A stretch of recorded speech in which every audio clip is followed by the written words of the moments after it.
Hello बच्चों, स्वागत है आप सभी का आज के इस एक्स्ट्रा वीडियो में। जी हाँ, आप सभी ने बिल्कुल सही सुना। आज के इस एक्स्ट्रा वीडियो में जहाँ हम लोग पढ़ने वाले हैं कक्षा 11वीं का गणित का अध्याय 5वां, जिसका शीर्षक है सममित संख्याएं और द्विघातीय समीकरण। मैंने इस वीडियो का नाम एक्स्ट्रा वीडियो इसलिए बोला क्योंकि जब आप लोग वीडियो नंबर यानी इस भाग का 18वां वीडियो देख रहे होंगे तो आप लोगों ने गौर किया होगा कि जो जहाँ पे मैंने वो वीडियो अंत किया था वहाँ पे उसकी अंत नहीं होनी चाहिए थी। हालांकि मैंने वहाँ पे उसे ख़त्म कर दिया था। बाद में मुझे ऐसा लगा कि आप लोगों को इसको और डिटेल में जानने की ज़रूरत है, थोड़े से इसको और एक्सप्लोर करने की ज़रूरत है। इसके कुछ उदाहरण मुझे आपको देना चाहिए था ताकि आपको इसको और अच्छे से समझ में आ जाए। तो यही सब कारण थे जिसके कारण मैंने आज के इस एक्स्ट्रा वीडियो को इंट्रोड्यूस किया है। हालांकि मैंने इसके पिछला वाला वीडियो जो कि भाग 19वां था उसमें मैंने साफ साफ ये क्लियर मेंशन कर दिया था कि आज का ही यह वीडियो अंतिम वीडियो है इस अध्याय का। लेकिन इसके बाद मैंने सोचा कि मुझे एक वीडियो और बनाना चाहिए ताकि आप लोगों को और क्लियर से जो भाग 18वां में हम लोगों ने पढ़ा था वो आप लोगों को और अच्छी तरीक़ा से, बहुत आसान तरीक़ा से समझ में आ जाए। इसी कारण आज का यह वीडियो आज हम लोग ये वीडियो बना रहे हैं जो कि आज जिसके कारण ये वीडियो क्या बन गया, भाग 20वां। यानी कि आज एक एक्स्ट्रा वीडियो के कारण हम लोग कहाँ पहुँच गए, भाग 20 में। यानी कि इस अध्याय का हमारे पास टोटल कितना भाग हो गया, टोटल कितना वीडियो हो गया, 20 वीडियो। यही आज का अंतिम वीडियो रहेगा। हालांकि इसके पहले वाला ही अंतिम था, ये तो एक एक्स्ट्रा वीडियो है, छोटा सा वीडियो रहेगा, आपको जल्द समझ में आ जाएगा।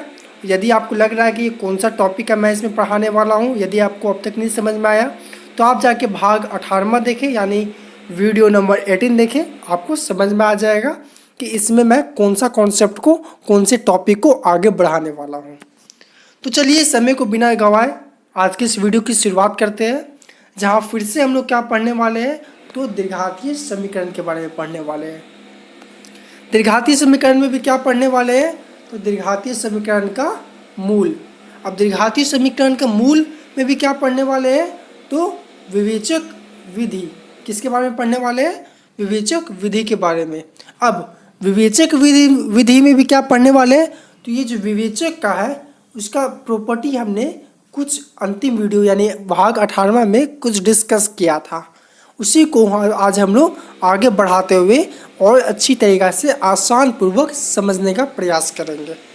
तो चलिए आज के इस वीडियो की शुरुआत उसी स्लाइड से किया जाए जहाँ पे हम लोगों ने भाग 18वां लेकिन यानी कि वीडियो नंबर 18 का अंत किया था। लेकिन उससे पहले थोड़ा सा जान लेते हैं कि विवेचक विधि को क्या कहते हैं। थोड़ा सा ये रिवीजन हो जाएगा, डिटेल में आपको पिछला वाला वीडियो मिल जाएगा, पिछला वाला वीडियो देखिए। विवेचक विधि को हम लोग डिस्क्रिमिनेंट मेथड कहते हैं, सभी को क्लियर है। अब डिस्क्रिमिनेंट मेथड जो विवेचक विधि है ये एक विधि का नाम है, यह एक मेथड का नाम है। इसमें एक बहुत ही इम्पॉर्टेंट टर्म्स आता है जो कि हर जगह आपको यूज होगा, जो कि है डिस्क्रिमिनेंट यानी कि विवेचक। आपको विवेचक का हर द्विघातीय समीकरण का जब आप मूल निकालोगे तो आपको यह डिस्क्रिमिनेंट यानी यह विवेचक का ये वैल्यू यानी कि मूल निकालना होगा।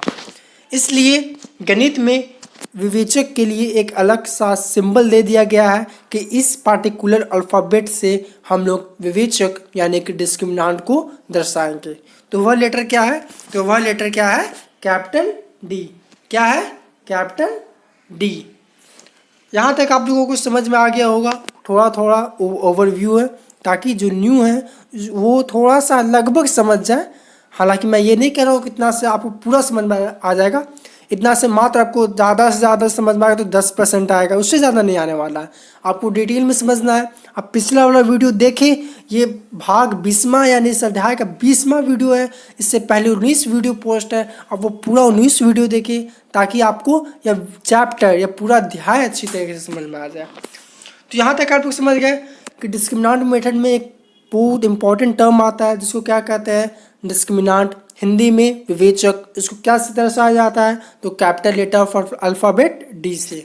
अब बढ़ते हैं वहाँ पे।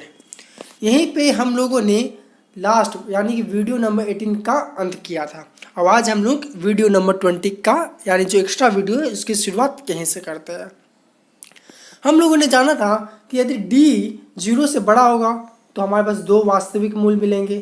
d यदि 0 से छोटा d यदि 0 के इक्वल होगा, 0 के बराबर होगा तो एक वास्तविक मूल मिलेंगे। यदि d 0 से छोटा होगा तो हमें दो काल्पनिक मूल मिलेंगे। यानी कि d ग्रेटर देन 0 पे क्या मिलेगा, दो वास्तविक रूट, यानी जो सॉल्यूशन मिलेगा वो दोनों वास्तविक संख्या होंगे।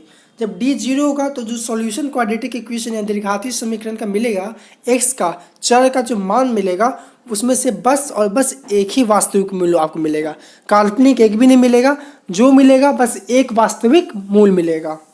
यदि d जो आप ये जो विवेचक आप निकालते हो दीर्घातीय समीकरण का, यदि वो 0 से छोटा जाता है जैसे -1, -8, -9 ये सब आता है तो आपको जो दो मूल मिलेंगे, चर के जो दो मूल मिलेंगे, जो मान मिलेंगे वो दोनों के दोनों क्या होंगे, काल्पनिक मूल यानी कि काल्पनिक संख्या होंगे। तो चलिए इसको और डिटेल में समझने के लिए, इसको हम लोग अच्छी तरीका समझने के लिए कुछ उदाहरण का इस्तेमाल करते हैं। सबसे पहले पहला केस लेते हैं कि d जब क्या होगा 0 से बड़ा, यानी विवेचक का मान 0 से यदि बड़ा होगा तो क्या होगा। यहाँ पे लिखा हुआ दो वास्तविक मूल होगा, लेकिन इसको हम लोग उदाहरण में इस्तेमाल करके देखते हैं। मान लीजिए आपको एक दीर्घातीय समीकरण दिया गया है x² - 5x + 6 = 0। अब यदि हम लोग इसका विवेचक यानी d निकालेंगे तो d का फॉर्मूला होता है b² - 4ac। b का यहाँ पे वैल्यू क्या है -5 का स्क्वायर करेंगे 25, a का वैल्यू 1, c का वैल्यू 6, तो 4ac का वैल्यू 24, माइनस साइन लगा हुआ है, माइनस साइन लगा दिए। इसको सॉल्व करेंगे तो क्या आएगा, 1 आएगा। यानी जो हमारा d का वैल्यू आया वो 0 से बड़ा आया। अब 0 से बड़ा आने पे क्या होता है, तो हमारे पास दो वास्तविक मूल मिलते हैं। तो चलिए देखते हैं कि इस प्रश्न में हमें दो वास्तविक मूल मिलते हैं कि नहीं। तो यहाँ पे यदि हम x1 का वैल्यू निकालेंगे इस फॉर्मूले से, ये सब सारा मैंने पिछले वाले वीडियो में डिस्कस कर दिया है, -b + √d / 2a। Value put करेंगे, b का वैल्यू क्या आता है -5, माइनस इंटू माइनस 5, √d का वैल्यू क्या था 1, तो ये √1 का वैल्यू क्या हो जाएगा 1 का होल / 2। अब 5 + 1 6 / 2, या अब इसको सॉल्व करेंगे 3। यानी कि जो पहला चर का वैल्यू आया ये हमारा 3 आया, जो कि एक वास्तविक संख्या है। इसी तरह यदि हम दूसरा भी फाइंड करेंगे तो यहाँ पे -b + √d / 2a का वैल्यू पुट करेंगे तो हमें 5 - 1 / 2 आएगा। इसी तरह 4/2 आएगा जब इसको सॉल्व करेंगे, और जब पूरे को सॉल्व करेंगे तो 2 आएगा। तो हमने देखा कि हमारा x1 3 आया और x2 2 आया, यानी कि जो दोनों वैल्यू आया चर का वो दोनों वास्तविक संख्या हो गया। ठीक उसी प्रकार यदि d जो है 0 से छोटा होगा तो हमने क्या पढ़ा कि दोनों के दोनों मूल, कि दोनों के दोनों जो संख्या होंगे वो क्या होंगे, काल्पनिक संख्या होंगे, काल्पनिक मूल होंगे। उसके ऊपर चलिए देखते हैं। जैसे 3a² + 3x + 1, मान लीजिए ये आपको कोई दीर्घातीय समीकरण दिया गया है, तो यदि हम इसमें विवेचक यानी d का मान निकालते हैं तो क्या हो जाएगा b² - 4ac। b का मान यहाँ पे क्या है 3, a का 3, c का 1, b का स्क्वायर करेंगे यानी 3 का स्क्वायर करेंगे 9, a × c 3 × 1 3 × 4 तो 12, बीच में माइनस का साइन तो माइनस। तो अब इसको जब सॉल्व करेंगे तो हमें क्या मिल जाएगा -3। यानी कि जो विवेचक का वैल्यू आया वो 0 से छोटा आया। क्या आया, 0 से छोटा। अब जैसा कि हम जानते हैं कि 0 से छोटा आने पे क्या होता है, तो दोनों के दोनों चर का वैल्यू क्या होता है, काल्पनिक होता है। तो आइए देखते हैं कि ये सच है कि नहीं। अब यदि हम x1 यानी पहले चर का वैल्यू निकालते हैं इसी फॉर्मूले से -b + √d / 2a, -b का वैल्यू पुट करेंगे -3 प्लस √d का वैल्यू d का वैल्यू पुट करेंगे -3 इंटू 2 × 3 2a, फिर इसको सॉल्व करेंगे तो -3 प्लस √-3 2 × 3 6। अब हमने जाना था पहले ये वीडियो की शुरुआत में ही, ये इस चैप्टर की शुरुआती वीडियो में जाना था कि √-1 को क्या लिख सकते हैं i, तो ये क्या बन गया -3 + 3i / 6। अब यदि हम लोग यहाँ से 3 कॉमन लेते हैं तो और इसको 3 जब यहाँ से कॉमन लेंगे तो ये 1 बच जाएगा, ये 1 बच जाएगा और ये 3 इसको काट के 2 बना देगा। तो अंत में हमारे पास क्या आया, -1 + i डिवाइडेड बाई 2। अब ये जो संख्या आया हमारे पास, इसको ध्यान से देखिए, यहाँ पे ये जो संख्या आया हमारे पास, ये क्या है, ये तो वास्तविक संख्या है नहीं, ये तो एक काल्पनिक संख्या है, हम सभी जानते हैं। तो हम देखिए कि एक चर का वैल्यू काल्पनिक संख्या आ गया। चलिए अब दूसरे संख्या को देखते हैं, दूसरे चर का वैल्यू काल्पनिक संख्या आता है कि नहीं, ये देखते हैं। इसी तरह हम इस फॉर्मूले में दूसरे चर का वैल्यू निकालने के लिए पुट करेंगे, तो -3 डिवाइडेड बाई 2 × 3। इसको सॉल्व करेंगे तो -3i डिवाइडेड बाई 6, यहाँ पे 3 कॉमन लेंगे फिर से, तो ये 1 बन जाएगा, ये 1 बन जाएगा, ये इसको काट के 2 बना देगा।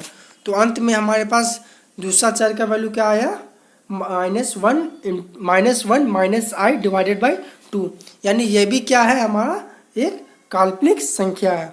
तो हम लोगों ने ये भी देख लिया कि यदि d का वैल्यू 0 से छोटा रहा तो एक काल्पनिक संख्या होगा। अब एक लास्ट बचा जो कि है d = 0। क्या, d = 0, d = 0 पे क्या होना चाहिए, एक वास्तविक मूल। चलिए इसको चेक करते हैं। मान लीजिए आपको एक क्वाड्रेटिक इक्वेशन, एक द्विघातीय समीकरण दिया गया है, x² + 2x + 1 = 0। यदि हम यहाँ विवेचक का वैल्यू यानी d का वैल्यू निकालते हैं इस फॉर्मूले से, b² - 4ac, b का वैल्यू 2, a का वैल्यू 1, c का वैल्यू 1, तो b का स्क्वायर यानी 2 का स्क्वायर 4, a का वैल्यू 1, c का वैल्यू 1, ac = a × c 1 और इंटू 4 है तो 4 - 4 0, यानी जो d का वैल्यू है ये हमारा क्या आ गया, 0 आ गया। 0 आने पे क्या कहा गया है कि एक ही वास्तविक मूल मिलेगा, उसके अलावा कुछ नहीं मिलेगा। तो चलिए चेक करते हैं। यदि हम चर का पहला वैल्यू निकालते हैं तो -b + √d/2a वैल्यू पुट करेंगे तो हमें -2 + √0 डिवाइडेड बाई 2, √0 का वैल्यू 0, तो क्या बन जाएगा, -2 डिवाइडेड बाई 2 = -1, यानी x का वैल्यू क्या आया, -1, x1 का वैल्यू -1। अब x1 यहाँ पे जो -1 है वो -1 क्या है, एक वास्तविक संख्या है, हाँ सर है। तो हमें जो x1 का वैल्यू क्या आ गया, -1। अब इसी तरह हम लोग दूसरे चर का वैल्यू निकालते हैं तो इसमें -2, ये इसमें -b -√d/2a में वैल्यू पुट करेंगे तो -2 -√0 डिवाइडेड बाई 2, √0 का वैल्यू अभी मैंने बताया 0 होता है, तो -2 डिवाइडेड बाई 2, यहाँ से भी जो दूसरे चर का वैल्यू भी आया वो क्या आया, -2 आया, क्या आया, ये सॉरी -1 आया।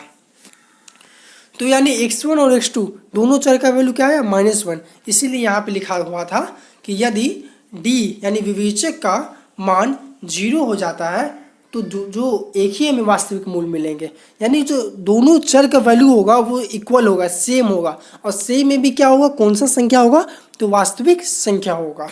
तो उम्मीद करता हूँ कि आप सभी को आज का यह वीडियो जो एक्स्ट्रा वीडियो के रूप में था वो अच्छी तरीके से समझ में आ गया होगा, और वीडियो नंबर 18 भी अब आपको अच्छी तरीके से समझ में आ गया होगा।